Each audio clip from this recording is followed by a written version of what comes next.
For almost 70 years, the Queen has been the head of the most famous family in the world. But one day there will be a changing of the guard. Her son Prince Charles is waiting in the wings. He's certainly the best trained king we're ever going to have. He's been waiting and training for decades. Since birth, Prince Charles has been preparing for the ultimate role, and with that comes a pressure to choose the perfect bride. He couldn't really step out with a member of the opposite sex without the press immediately analysing everything about this person. When you marry into the royal family, you marry into pressure. Tonight, royal insiders share the secrets of Charles and Camilla's rise to the top. The ups, the downs, and the scandal. There was such public debate within the hierarchy of the church and the government about whether a divorced man could become king. Not only had a future king divorced, he then married his mistress. The secret love that rocked the royal family. The Camilla affair did huge damage to Prince Charles's standing. They no longer trusted him, and many people didn't want him to be the future monarch. But have Charles and Camilla finally won the public's affection? Ladies and gentlemen, I'm going to say a few brief words. It's hard to imagine that when Camilla was the most reviled woman in Britain, that today she is wife of our future king. Once young lovers, now 50 years later, are they ready to rule together? Charles was born very simply to be king. I think he's strong enough and positive enough, with Camilla by his side, to make a very positive, good king. The story, as will be written in the history books, will be a great love story.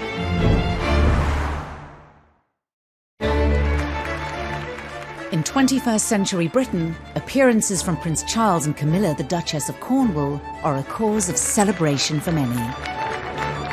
Charles, the longest-serving heir apparent in history, and Camilla, as his future princess consort, has an integral position in the royal family.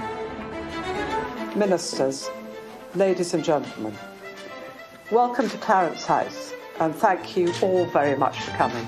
But as the royal couple celebrate their 15th wedding anniversary, at the beginning of their relationship, this never seemed like a possibility. Since his birth in 1948, Charles has always been the king in waiting.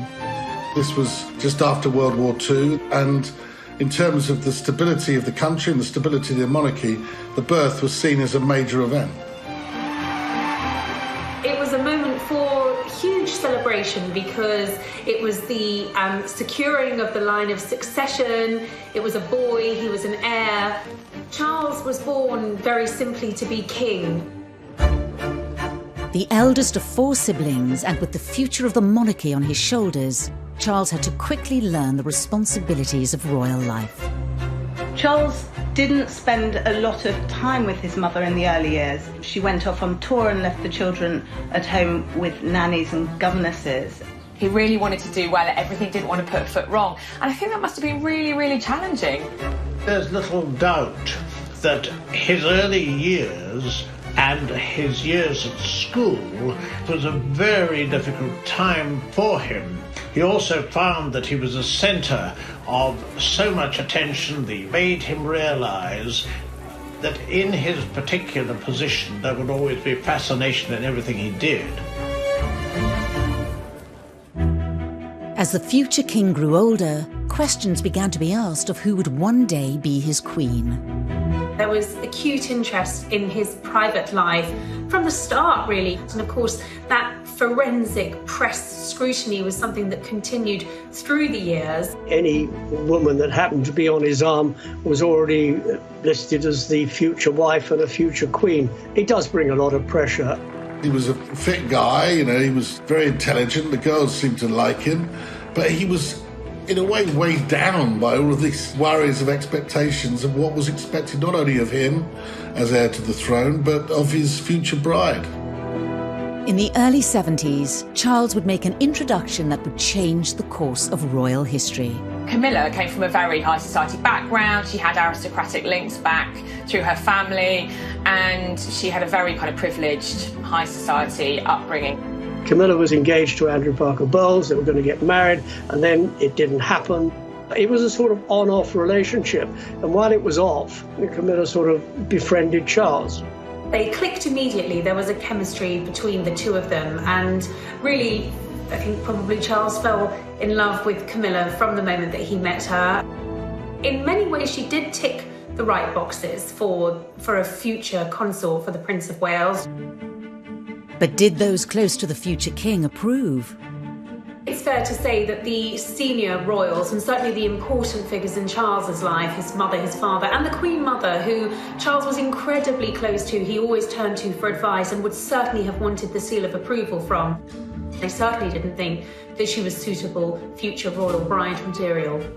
She had a past, and she romanced Andrew Parker Bowles. Parker Bowles had also gone out with Princess Anne. The heir to the throne nearly always was encouraged to go for a wife who was whiter than white, and it was viewed very much that Camilla did have too much of a colourful past and therefore was too much of a potential embarrassment. Despite Charles's strong feelings for Camilla, his royal duties took him away from her and overseas. Charles was in his 20s. He was having to do military service because he's one day going to be commander-in-chief. He then joined the Navy to follow his father, his grandfather, and his two great-grandfathers. And it was very important to him to fulfill that role because that's what's expected of him. With Charles away leading the military life expected of a future king, Camilla moved on. Like a lot of young ladies, they don't like their men disappearing out of their lives. He did disappear out of her life, and she married Andrew Parker Bowles. One can only imagine that Charles must have felt pretty crushed by this news. He'd gone away to serve, hoping that Camilla would wait for him. Certainly he thought that the relationship had legs, even if his family didn't. By marrying Andrew Parker Bowles, Camilla was ruling herself out of ever having a royal future. If she'd even entertained the thought of being queen, she would have thought, well, that's it, I'm waving goodbye to that. Because at that point, of course, in the 1970s, there was no way that a divorcee could ever marry a member of the royal family, let alone the heir to the throne. She remained great friends with Prince Charles. Prince Charles was always around at their house. You know, he's a godfather to their first child. He was almost one of the family. By the late 70s, eligible bachelor Charles was approaching 30 years old and still without a future queen by his side. He's getting on a bit, isn't it? About time we got married. The media scrutiny grew. He was seen very much as the action man, and a lot of glamorous women sort of came and went. And, you know, the tabloids began to catch on to the fact that this was a bit of a good story. He couldn't really step out with a member of the opposite sex without the press immediately analysing everything about this person. Even though he was very much sought after, that in terms of his connection, in terms of that love, his relationship with Camilla never left him. One of the women Charles dated was Lady Sarah Spencer. An aristocratic family with earls and dukes dating over 500 years and links to Winston Churchill, the Spencer name was an ideal match for a royal prince. Although the relationship with Sarah didn't last, it resulted in Charles meeting her younger sister, Diana. Shortly after the funeral of Lord Mountbatten had been assassinated, Charles had been very, very upset. And Diana said to Charles, I saw you at that funeral and you looked so terribly sad. And he was very touched by this.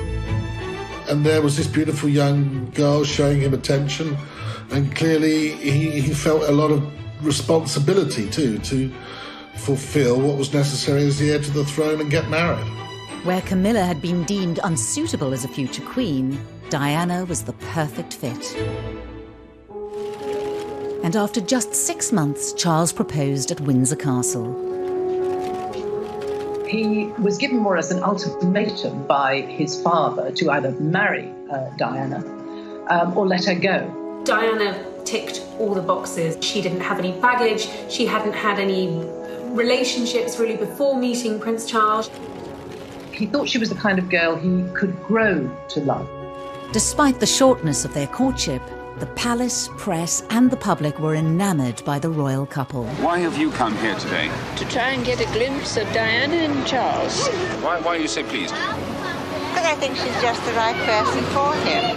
This was an extraordinarily quick whirlwind, but it's what the public wanted. Once they saw Diana, they wanted Diana to be Prince Charles's wife. They were about to marry the Prince of Wales, and one day you would, in all likelihood, be Queen. It's a tremendous change for someone, if I may say, of 19 to make all of a sudden, the transition. It is, but I've had a small run up to it all in the last 6 months. And next to Prince Charles and I can't go wrong. He's there with me. I'm amazed that she's been brave enough to take me on. Shockingly, they'd only met a dozen times before they married. They didn't know each other at all. And I suppose in love. Of course. Whatever in love means. Most of the world thought they were looking at the future king and queen of Britain. Everybody likes to think when they get married that they're going to be married for life. It's a fairy tale. I saw for myself, they were in love with each other at the beginning, but somewhere along the line, it collapsed.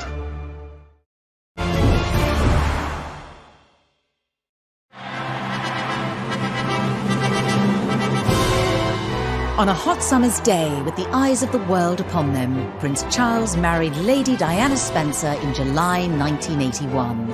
The event was watched by 750 million people worldwide. This was a thing of fairy tales. She was so young, so beautiful. Here he was, the future king. It seemed to be, from the outside looking in, a marriage made in heaven. The feeling was electric from one end of the United Kingdom to the other, from north to south, from east to west. The United Kingdom was granted a national holiday to mark the wedding of the heir to the British throne, who was marrying somebody many thought to be the perfect future queen. They bought the tea towels, they bought the mugs, they turned up outside St Paul's Cathedral, they lined the streets of the Mall. They gathered outside that famous balcony to watch that iconic royal kiss. When the truth was somewhat different. Behind closed doors, cracks had begun to appear. There's a tremendous amount of pressure when anybody marries into the royal family. When you're born into the royal family, you grow up with that pressure. When you marry into the royal family, you marry into pressure. Diana told me much later in one of our private conversations that she had felt like a lamb to the slaughter as she walked up the aisle, which is very sad, but I think she knew that things weren't quite right. And when she saw Camilla in the congregation, was immediately uneasy about it. Most were unaware that Charles and Camilla had remained in close contact. Charles was so close to Camilla that he brought her a bracelet that was engraved with their initials, which Diana found. She was enraged by it. She knew who it was for, and she wanted to know why he was giving this token to Camilla. Camilla's presence was even felt on the couple's 2-week honeymoon, when Charles was spotted wearing a set of personalised cufflinks. Almost unbelievably, Charles wore cufflinks, the C and C, meaning Charles and Camilla. They didn't have anything in common. They didn't seem to be able to talk to each other.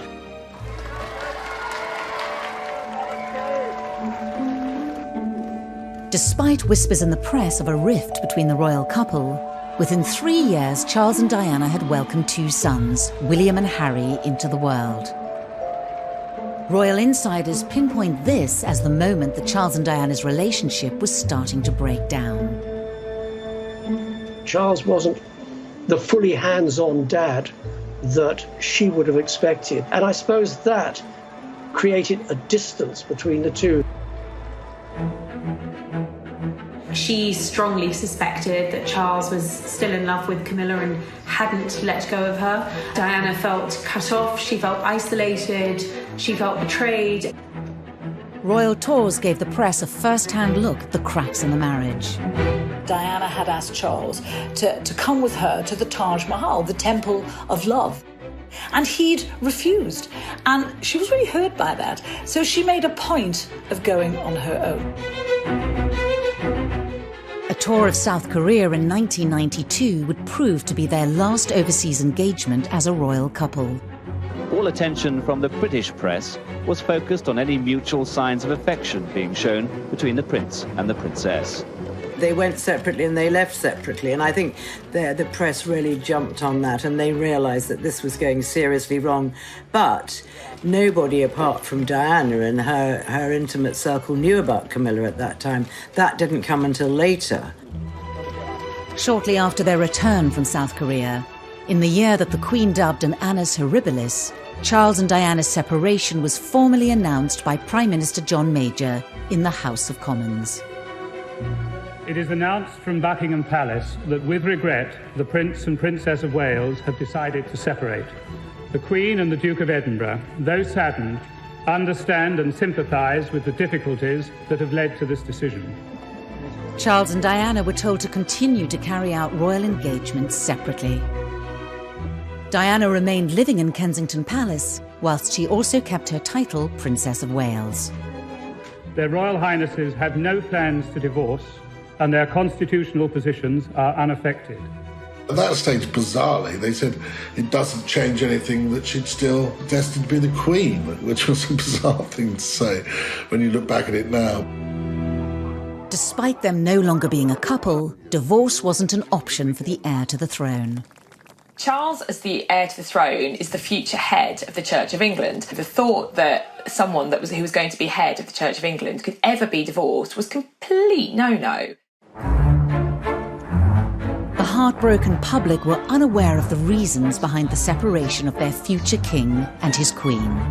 What do you think of the news today that she's going to live separately from Prince Charles?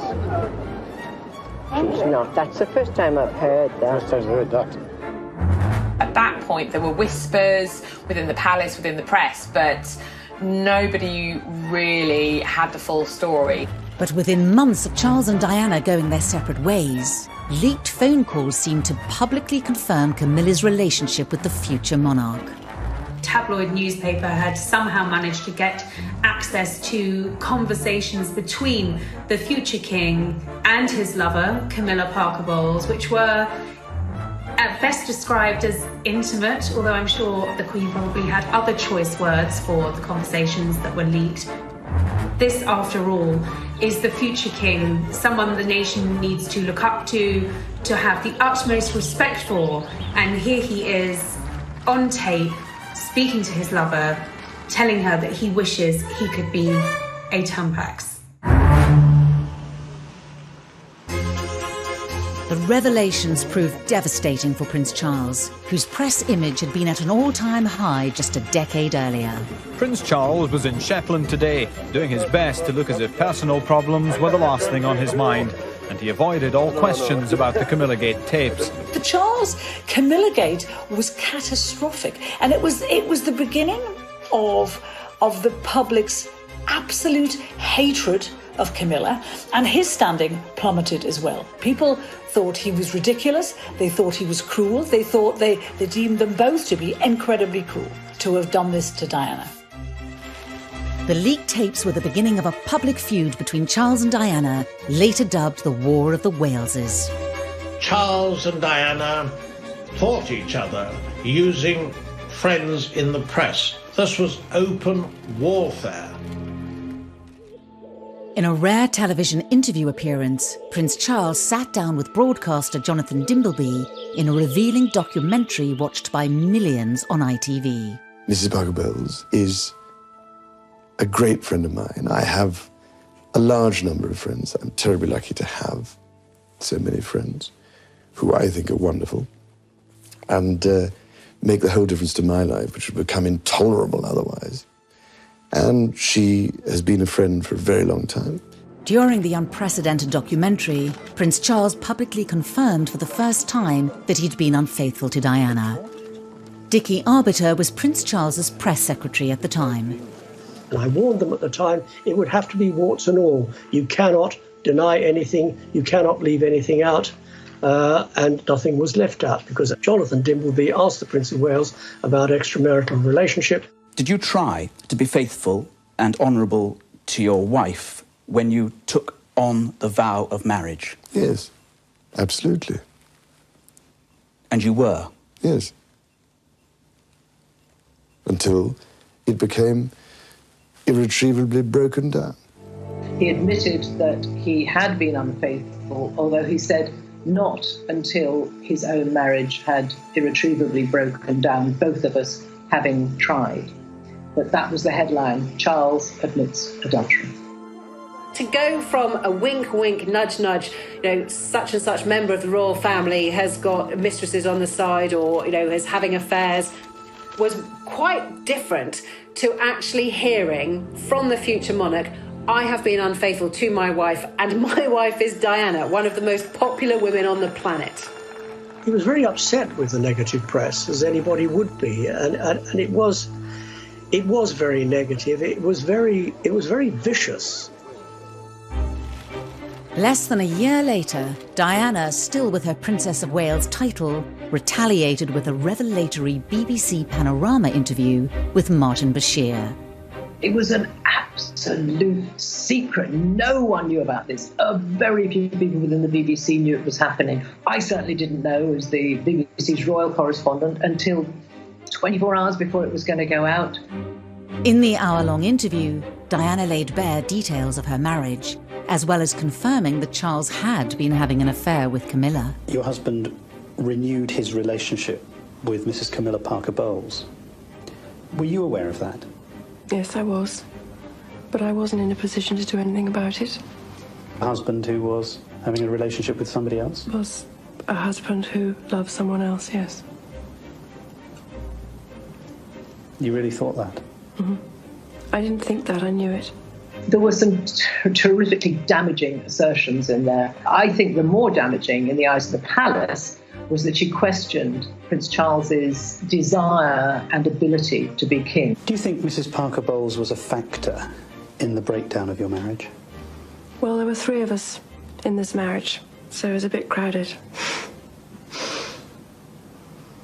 I remember talking to Diana after the Panorama interview, and she was very contrite. She was very sorry that she had done it, but, why had she done it in the first place? It was all this sort of attacking each other, getting back at each other.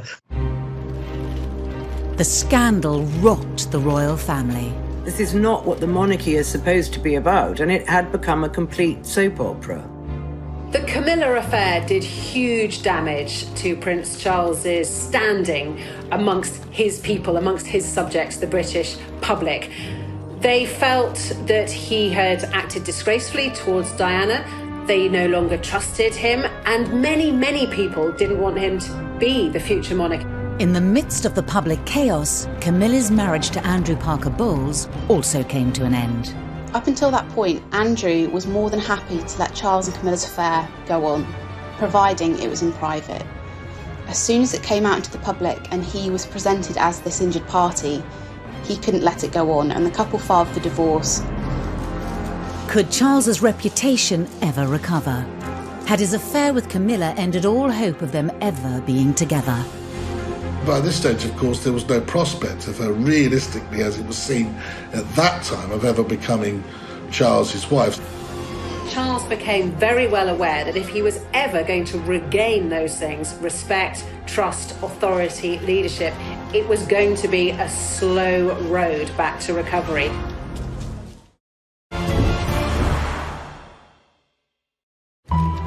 Charles and Camilla's affair had been explosive for the monarchy. Prince Charles was in Shetland today, and he avoided all questions about the Camillagate tapes. The popularity of the future king was at an all-time low with the public, as was Camilla's. So at this point in the kind of mid-90s, her reputation was absolutely traduced. She was a marriage wrecker, she was a temptress, she looked like a horse. People would spit at her in the street. Her public reputation that she was a complete evil witch and she had seduced Prince Charles away from his gorgeous wife. She was, I think it's fair to say, the most hated woman in Britain at one point. Charles's relationship with Diana had also sunk to a new low. Things just got so toxic, and they really were toxic between Charles and Diana. They couldn't even be in the same room as each other. And I think it was having a really bad effect on William and Harry.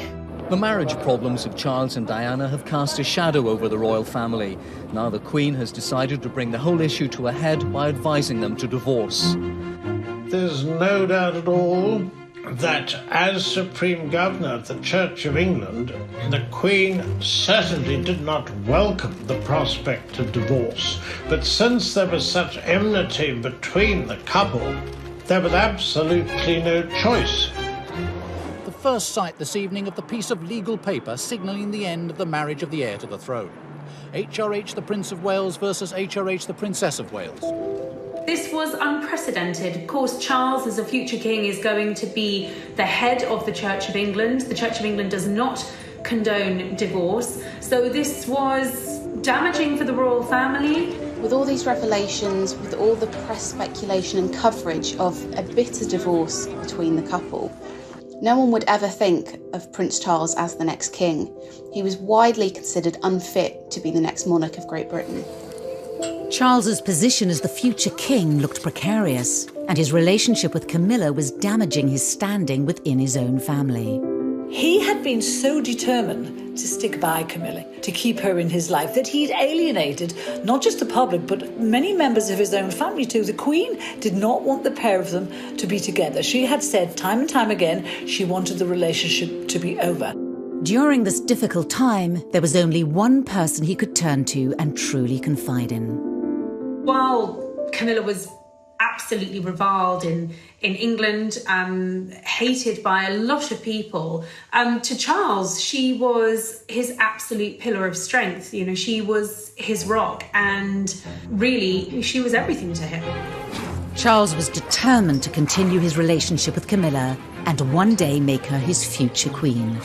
Anyone close to the Prince of Wales, and that included his mother, knew that when it came to Camilla, she was non-negotiable, and Charles made that very clear from the outset. He hadn't gone through everything he'd been through, the public humiliation, the admitting of adultery, not to be with Camilla at the very end of it all. When Camilla was divorced and Charles was divorced, it kind of opened up the possibility of the two of them getting together, but both of them being very sensible people and grown up, realised that this would not be a walk in the park. They would have to do it very gently to ease Camilla into society. If Charles was to keep his throne and one day end up with the woman he loved, he would have to improve his public image and regain their respect. Charles went into damage limitation and firefighting on a level that, frankly, the palace were probably not equipped to do.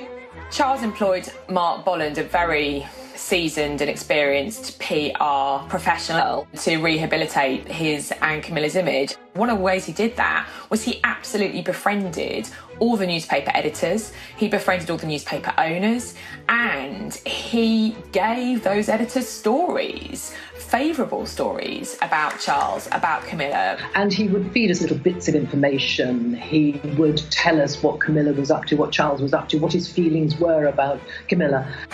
Then Prince Charles and his sons, on their first day together on holiday, appeared, having deliberately and most unusually encouraged the press and television coverage. Charles's image was slowly being rehabilitated, and the king-in-waiting was beginning to lay the groundwork for the woman who he wanted to one day be his queen. But in 1997, tragedy struck. We have reports from Paris that Diana, Princess of Wales, has been killed in a car accident. I think that Charles was devastated when Diana died. I think he was racked with guilt. I think also he wanted, as the Queen did, to protect William and Harry. But the monarchy tends to work using precedent. There was absolutely no precedent for the outpouring of grief, which was completely unique when Diana died. But there's no question that Charles's attempts to get the public on side with Camilla were obviously set back. In the face of this national tragedy, it looked like the British public would never accept Camilla as part of the royal family. I think that after Diana's death, I mean, Camilla was abused in the street, was yelled at, she had nasty letters written to her. It was really, really difficult for her. The size of the challenge that was facing Charles and Camilla was immense, and many, many people thought it was impossible. People thought if they wanted to be together, they would have to be together abroad, that it could never, ever happen within the United Kingdom. A year after Diana's death, Charles restarted his campaign to introduce Camilla as the woman who would one day stand beside him. But he was met with strong opposition. The Queen was quite clear that she was not going to meet Camilla. She didn't want to hear about Camilla, and it was still a name that really wasn't widely spoken in palace corridors. She, as constitutional monarch, felt she should uphold the standards that she'd adhered to all her life, and should she accept that her divorced son should be with a divorced woman? Should she condone this relationship? Was that what her faith, her religion, she's a very religious woman, would guide her to do? The Queen may have been having doubts, but on Charles's staff, it was decided that they needed to forge ahead with introducing Camilla to the great British public and bring her out into the open as Charles's partner. There was an attempt to do it at the wedding of Santa Palmer Tompkinson, and her mum, Patty, was Camilla's best friend. So they were going to try and be together there, but that couldn't happen either because they decided they would upstage the bride and groom, and that wasn't fair. There had been suggestions that the Prince and Camilla Parker Bowles would take the opportunity to go public with their relationship. But she joined other guests well before him, looking relaxed and in a pastel blue suit and matching hat.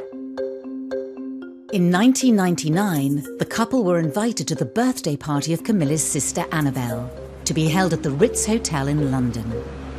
It was seen as the right opportunity to give the British public their first glimpse of Charles with his future consort Camilla by his side. It was dubbed Operation Ritz. I remember being in the newsroom, and it was a cold day in January, and rumours started to knock about that something was going to happen down at the Ritz, and that maybe we were going to get sight of Charles and Camilla together for the first time. Mark Bolan was giving sort of the nod and the wink that actually we ought to get our ladders down there. So I said to the news desk, right, get the ladder down there. Well, there were 200 cameras there, I think. Charles and Camilla emerged. She was wearing a very neat little black coat, and I remember she had a beautiful choker on at the time. And they stood and they posed for photographs, and those photographs went around the world, and that was the beginning of trying to get the public to like them. Of course, it's only a picture, but last night's coming out was symbolic. Whatever people think about Camilla and Charles, they're telling the world we're a couple, and you better accept it. This was a big statement. Camilla was going to have some sort of formal role in the future, because there she was on the arm of Prince Charles, very officially his date for the evening. This really felt like a turn in the road. Suddenly, Camilla wasn't just Charles's mistress. Now she was his companion. Now the press had their first picture of them, it was down to the Queen to give the relationship the seal of approval. In 2000, she agreed to attend a birthday party for King Constantine of Greece, to be held at Charles's home Highgrove. Also on the guest list was Camilla. It seems Camilla's friendship with King Constantine of Greece, seen here at his daughter's wedding, was crucial to her inclusion on the guest list for his 60th birthday party today. The Queen, it seems, made a very deliberate decision to attend. As the press officers in the royal family are very frequently reminding me that, Emily, private things remain private. Sometimes private things do not remain private when they want to send a message. And at that particular point, they wanted to show, or at least Charles wanted to show, that Camilla had got the ultimate seal of approval from his mother, the head of state, the Queen. The Queen knew that if she met Camilla in a formal or semi-formal capacity, it would be a really, really big deal. Buckingham Palace are playing down the importance of today's meeting, but for Charles and Camilla, it is a milestone. The heir to the throne's long-term companion, now accepted in royal circles. The Queen, of course, would have preferred Charles not to have divorced. She would have preferred him not to have admitted adultery or not to have committed adultery.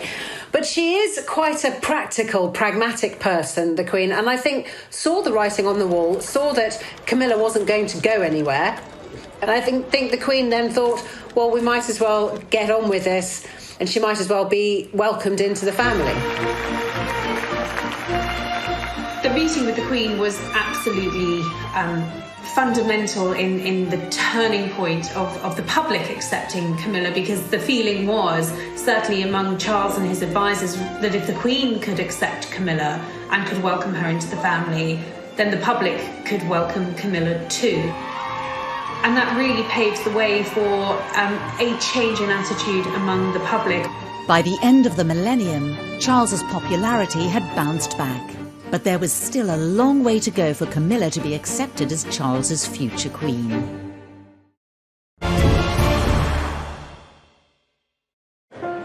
As king in waiting, Charles will not only inherit the throne one day, but also become supreme governor of the Church of England. This posed a problem for Charles and Camilla's relationship. By now, they were officially living with each other at Clarence House and Highgrove.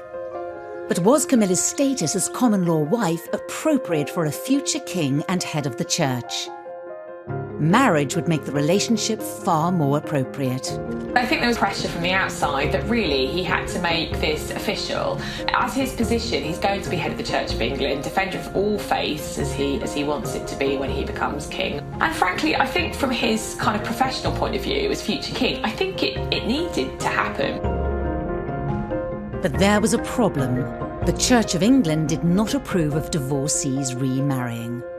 The Prince of Wales has started to persuade very senior figures, people like the Archbishop of Canterbury, George Carey, that there was a reason for him to be married. Why should the heir to the throne, who would one day be the king, the defender of the faith, why should he be forced to be in this situation where he can't marry the woman he loves?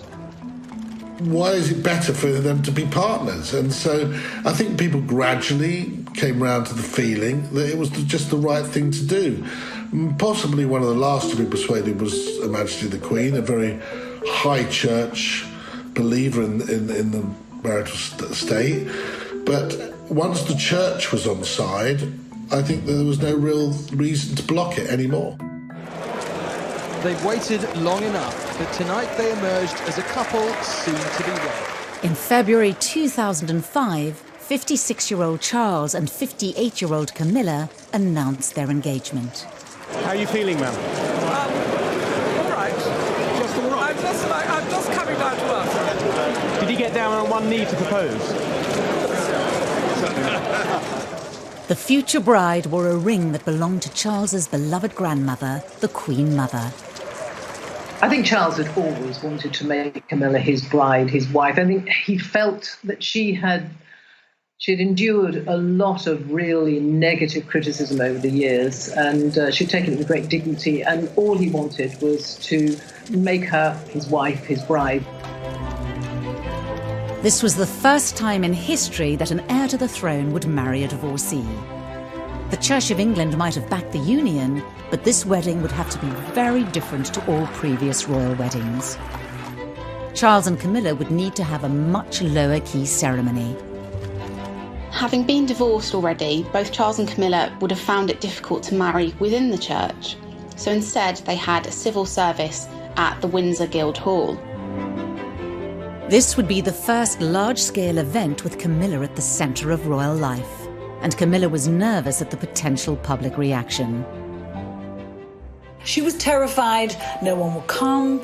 She was terrified she'd be booed. And I remember seeing film footage at the time, about 6 a.m, and there was no one on the streets of Windsor. It was freezing as well, I remember. It was a really, really cold day. She must have been terrified that no one would be there. And, you know, I think as a journalist, I was looking at it and thinking the only reaction to this is going to be national apathy, which is kind of almost as bad as protests. However, by 10:30, the streets were thronging with people. As the Prince and his bride were being driven the short distance from Windsor Castle to the Guildhall this morning, history prepared to record a royal marriage without precedent. TV cameras filmed the moment when Charles and Camilla arrived at the registry office in Windsor for their historic marriage. The ceremony was attended by William, Harry, Camilla's children and a few friends. The Queen, as head of the Church of England, did not feel that she could attend, but she did join the couple for a blessing at St George's Chapel afterwards. The first time the public got to see the Queen really close to Camilla was when Charles and Camilla came out of St George's Chapel after the blessing of their wedding ceremony, and there was a picture that didn't appear to be staged. It seemed very, very natural, but there was Camilla by the Queen's side, the Queen looking very happy, very relaxed, and, well, Charles looking like the happiest man on earth, because I think on that day he probably was. And she looked gorgeous. I mean, she looked fantastic in the outfit with that beautiful dress and the headdress. And I thought that she looked the best, you know, she'd ever looked, really. And I think people really at that time thought, well, why shouldn't these two, who were the picture of happiness, who had this long, long love affair on and off over many years, why shouldn't they find happiness? Camilla was now officially part of the royal family. The palace announced that she would be called Princess Consort when Charles becomes king. The Queen also gave her a new title. Following their marriage in 2005, Camilla takes on the title of Duchess of Cornwall, which is actually her secondary title. Legally, she is Princess of Wales. But Camilla knew how fond of Diana the public had been. It wasn't going to wash with them that she would be the next Princess of Wales. I remember when they got married, it was 8 years after the death of Diana, Princess of Wales, and feelings and memories were still running high. So she's used the other title, Duchess of Cornwall. She's quite comfortable with it. Titles do not matter to Camilla. She doesn't really care one iota what she's called, as long as she's not called anything rude. The wedding drew a line under Charles and Camilla's past once and for all, and allowed the world to look to the future of the monarchy. For all the spin doctors and PR that had gone on for years behind the scenes, the thing that really transformed Camilla's public image was the royal wedding, because that was her becoming a member of the royal family, and therefore she was no longer an outsider. She was the Duchess of Cornwall. She is a future queen. So the marriage changed everything. Who would have thought that 10 years before, the woman who had been vilified by the British press, Camilla Parker Bowles, was a potential future queen consort? Now that Camilla was officially part of the royal family, the British public could see what sort of future consort she would be. Of course, once she had married into the royal family, she became Charles's consort. She was there with him on royal engagements. She accompanied him on some royal tours. And actually, Camilla proved to be incredibly popular. She did her own PR. She didn't need a spin doctor. She did what she does best. She engages with people. She has a good relationship with the press pack. She doesn't upstage the Prince of Wales in any way. They are a great team. We have to remember that she didn't have a job. She left school with one O-level and she didn't have a career. She wasn't a career woman. And at the age of about 60, she had to learn how to work very hard, because Prince Charles does about 502 engagements a year. He keeps going all the time. He works every day, including Christmas and Easter. Hello. As Charles's future consort, she has also thought very hard about the charities that she supports. All senior members of the royal family have their favourite charities, the charities they support, the issues that they're most passionate about. But in Camilla's case, it was very difficult for her because so many causes that we understand she actually did care about were associated with Diana. And she had to be so careful not to tread on Diana's image and Diana's favourite subjects or favourite charities because, of course, it would look like she was trying to walk in Diana's shoes. So that was a very difficult line to tread. She's very committed to quite a number of charities. One of them, the Osteoporosis Society, because her mother died of osteoporosis. Another is learning, book reading, education, and abuse against women. She's very committed to that as well. Now, the purpose of asking you all here today is to try and form a united front to help victims of rape and sexual abuse. I think Camilla is clearly very passionate about the domestic abuse agenda and about making sure that what influence she has, that she has this platform given to her as a senior member of the royal family, that she's not going to waste it and she's not going to throw it away. And I think a lot of people will admire her for that. As the wife of the heir to the throne, Camilla's image has radically changed. We saw a bit of a makeover ahead of the royal wedding. She lightened her hair, she clearly had a lot of work done on her skin. She was radiant, she stopped smoking, all of these things to please Charles. And her sense of style changed too. Now we were seeing her in far more regal attire, experimenting with beautiful dress codes. She's a great lover of hats. She really wears hats well. We saw her coming out in jewellery from the royal collection. So really emerging as a royal. As Duchess of Cornwall, she suddenly began to scrub up pretty well. And she wore some beautiful clothes. And she's adopted a style which she wears quite pale clothes, which suits her as she grows older. And she's very smart now. I dare say behind doors, she probably actually still puts on a pair of wellies and some smelly old jeans and really enjoys dressing down. But she also dresses up very well indeed now. Over the past 2 decades, Camilla's relationship with the Queen has also transformed. Of course, it was a slow burn, and I think that they obviously had to build their relationship. They had to develop that. They have a shared love of horses. They're both outdoorsy. They're both country ladies. It's interesting that when you see Camilla with the royal family, she seems very much at the heart of it. When you see her with the Queen, and they're always giggling, the pair of them, they seem to have a lot in common. And it's just interesting how we've gone from the Queen not wanting her, even as back as 1970. She didn't want her because she was a bit of a gal.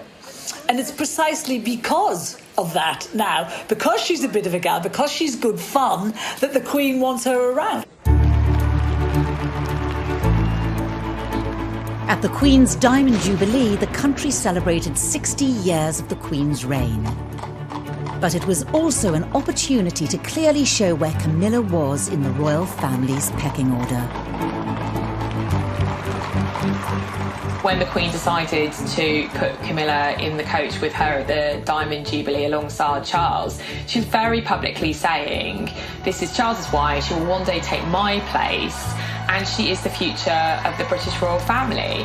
And that marked such a turning point from the woman who'd had bread rolls pelted at her in the supermarket as the wicked mistress of the heir to the throne. Of course, it's a terrible cliche to say that a picture paints 1,000 words, but that image tells you that Camilla has come in from the cold.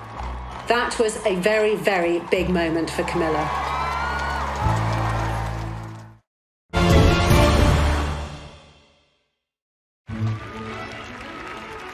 By the time of her wedding to Prince Charles in 2005, Camilla Parker Bowles' journey from royal mistress to royal wife had been extraordinary. Labelled a marriage breaker by the press and reviled in public, she had fought hard to win her place next to Prince Charles. Whatever people think about Camilla and Charles, they're telling the world we're a couple. Despite her place in the nation's affections and the approval of the Queen, she still had to convince the hardest judges of all. The rest of the royal family, and in particular, Princes William and Harry. Camilla's relationship with William and Harry has always been quite tricky.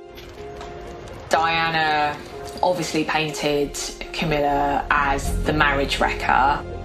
For the Prince of Wales, the first proper meeting between his son William and his longtime friend Camilla Parker Bowles was obviously a significant event. The princes were in their mid-teens when their father's relationship with Camilla became public. Harry refused to see her to start with. Harry wears his heart on his sleeve. He was in his teenage rebellious phase, smoking dope and kind of getting into trouble. But with children of her own, Camilla was well placed to tackle the unique challenges of being stepmother to William and Harry. In the early years after Diana's death, all those boys had was Charles. And we all know Charles was emotionally stunted. So they would have needed a woman to talk to sometimes. And I suspect Camilla was very good at fulfilling that role. William first spent half an hour with Camilla, it's now emerged, and they've got together again since. She knows that she's not their mother. She's never tried to step in and be their mother. She has been there to support them when they've needed that support. So what was, in the early stages, a very difficult relationship has grown to become a very close one. It is amazing how close we've become, you know, I mean, ever since our mother died. She's a wonderful woman, and she's made our father very, very happy, which is the most important thing. William and I love her to bits. 10 years before Camilla married Charles, it was inconceivable that William and Harry would have accepted her into their family. But both princes would themselves bring new people into the royal fold, Kate and Meghan. As a royal outsider herself, Camilla had great empathy for both young women. For Kate in particular, she was on hand with invaluable advice leading up to her wedding with William. Kate didn't know how to be royal, so she would have felt like an outsider. And in those early days, she was pursued by the paparazzi, by the press. The new bride has experienced it at first hand. She, not William, will be the focus of attention. While Camilla, she knew how it worked, and she was in a very good position to give Kate advice. In the run-up to the royal wedding, she took Kate for lunch, I think, just to sort of settle nerves and give some good stepmotherly advice. She has been there for the Duchess of Cambridge. Just over 6 years after William and Kate's wedding, Prince Harry announced his engagement to Meghan Markle. Royal watchers talked of her as someone quite unlike the other members of the family. But she had much in common with her future husband's stepmother. In many ways, Camilla had paved the way for Meghan, in the sense that they were both divorcees, neither of them were royal. But I think Meghan took any criticism of her position personally. Camilla would have been there to tell her not to take it personally, and that this is just what happens when you're an outsider. Throughout her life with Charles, Camilla has always maintained an upbeat public persona in the face of criticism. It's a quality that has rubbed off on Charles. As he edges closer to the throne, Camilla has transformed the way he engages with the public and approaches his duties. I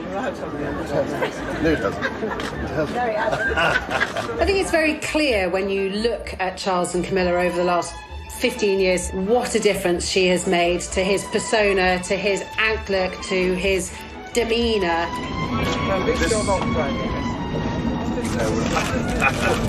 We don't want to alarm. He's just clearly a much happier person now. He's relaxed a bit. In 2017, on a trip to Canada, Charles and Camilla visited Native communities. One of the things laid on was this Inuit couple who were throat singing. And it sounded very much like two people having sex. Charles and Camilla were tickled pink by this. They were giggling like a couple of teenagers. And that would never have happened 20 years ago. Charles was a very serious, not a very humorous man. She lights up his life She understands his moods. She understands how to get him out of those moods. She knows what makes him laugh. He loved that she was fun.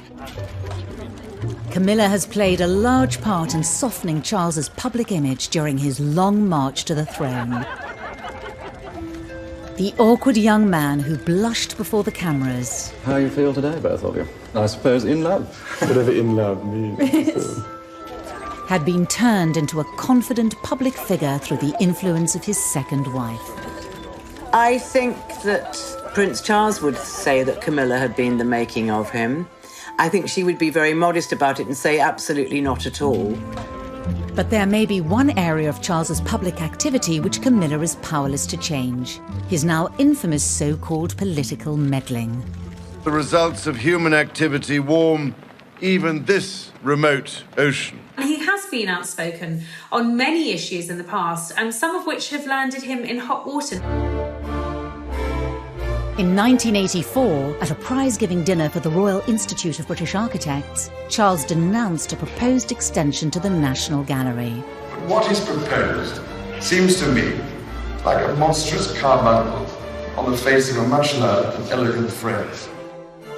Ever since, Charles has been accused of voicing opinions on areas of British life that some claim he has no right to be involved in. Patients should be able to gain the benefit of the best of both worlds, complementary and orthodox. In 2015, the Guardian newspaper revealed letters written by Charles to cabinet members over policy issues close to his heart. We know he cares about the environment and architecture, genetic engineering, all these things that mean a lot to him. And he's not afraid of controversy. The environment is full of uncertainty. We have made it into a rubbish dump. But he's writing the sort of letters with questions that you and I might ask. We won't get the answer, but he'll get the answer. As Prince of Wales, Charles's outspokenness has been tolerated. But when he takes the throne as Charles III, will it continue? The monarch is not supposed to get involved with politics. It'll be interesting to see how Charles handles this, because he's not used to taking a step back.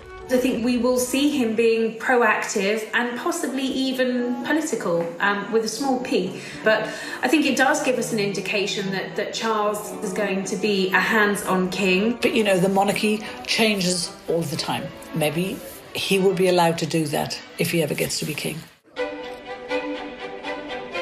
As Charles stands poised to become king, Britain is braced for a different, more political kind of monarchy. But the question remains, when will he take the throne? And when his 71-year wait ends, will Camilla take the title of Queen?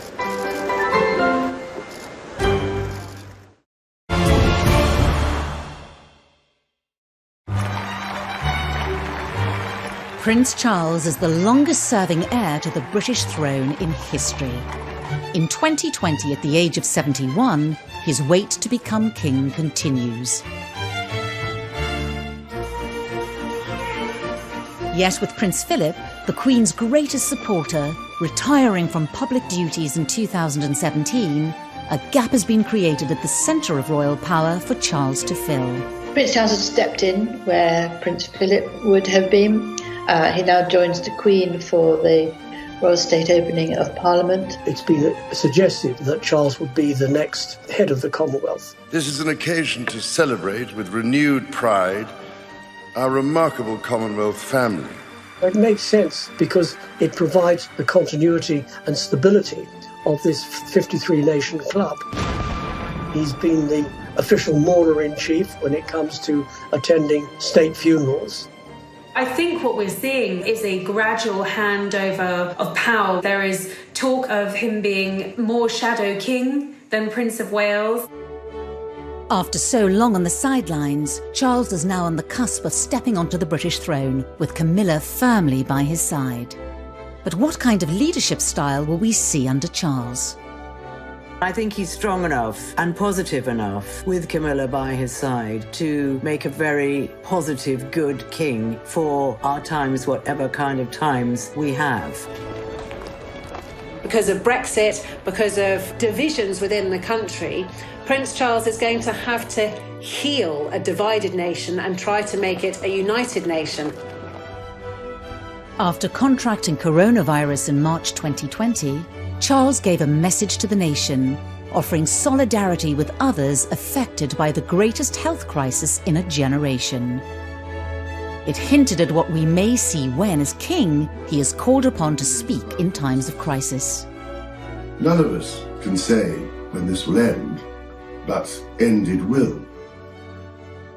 Until it does, let us try and live with hope and, with faith in ourselves and each other, look forward to better times to come.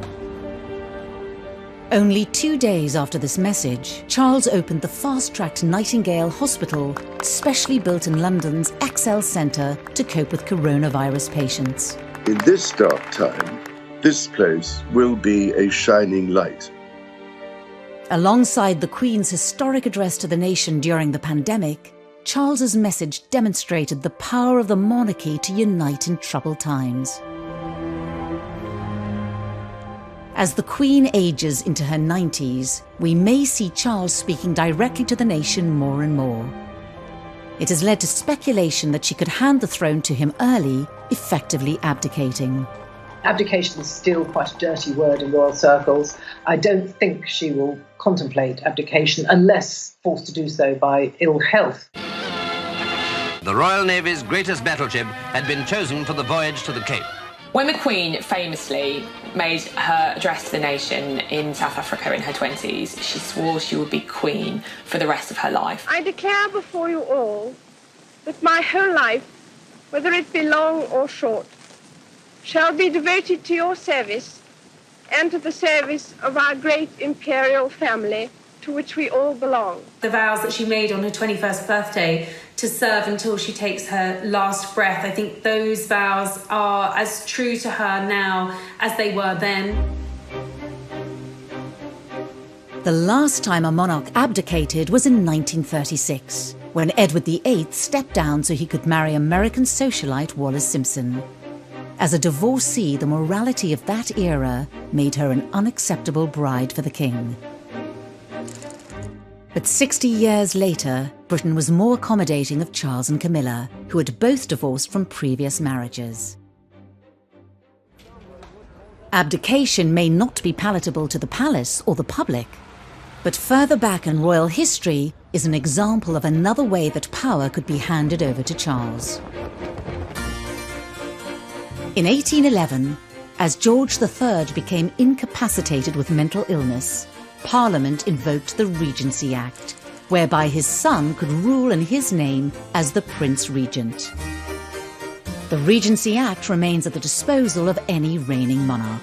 The Regency Act means that she still retains the title, but the next in line, i.e. Prince Charles, will do all the duties for her. I don't believe for a moment that there will be a Regency Act invoked unless there is a serious illness that prevents the Queen from carrying out her duties. There are no signs of that.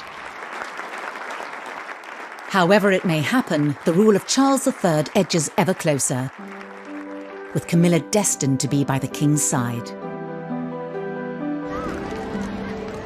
20 years ago, it was inconceivable that the British public would have tolerated her in this position. But today, it seems she will be welcomed warmly into the role. But will there be support for her taking the title of Queen, even though Clarence House stated she would be Princess Consort at the time of their engagement? I think after everything that she's been through, all the vile press that she had to put up with, the names, the backstabbing, I think he will want her to be Queen Camilla.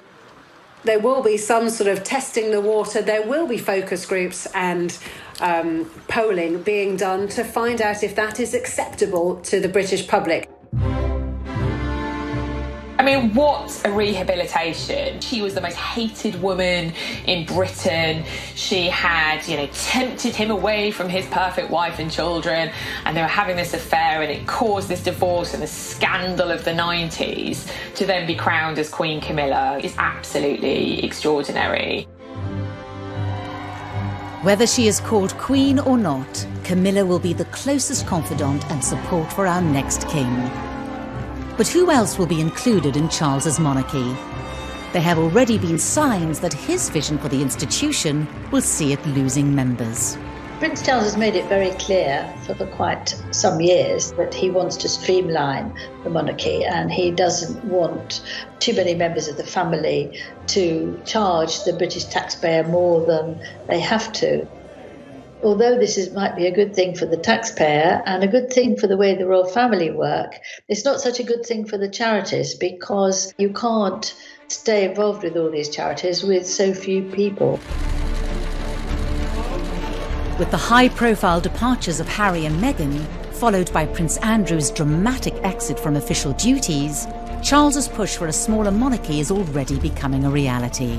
We are now at a point where we are almost on a skeletal royal family. It's gone beyond streamlined. We've got the Queen, we've got the Prince of Wales and the Duchess of Cornwall, we have the Cambridges, and of course, Princess Anne. Whatever form Charles's inner circle takes, Camilla will be beside him, as she has been for 20 years. Their journey as a couple together has not always been smooth. But it seems for now, destined for a happy ending. The story, as will be written in the history books, will be a great love story, and it will be not only a king in waiting who had to wait 50 years to get on the throne, but also a prince who had to wait decades and decades to get the woman he'd always been in love with by his side.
Ngày xưa tôi thả những cành diều dây lướt trên bầu trời phiêu du cùng áng mây, hòa trong gió tiếng sáo vang từ đâu diều bay vút cao,